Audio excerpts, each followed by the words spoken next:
Istui hiljaa ylläni, kohtalosi oli lähteä, jos et kypsyisi.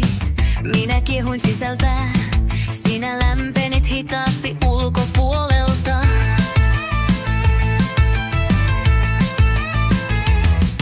Emme puhuneet, mutta tunsimme toistemme lämmön. Minä olin liemi, sinä olit pehmeästi keitetty muna.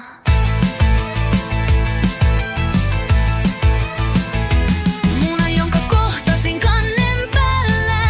Elämäni kuumimmat 3 minuuttia kypsyit päälläni. Minä kiehuin allasi, kun kansi avattiin.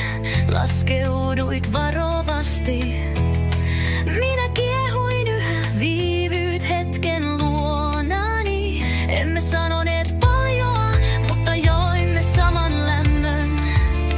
Häiritsemättä toisiamme, lähennymme vähitellen.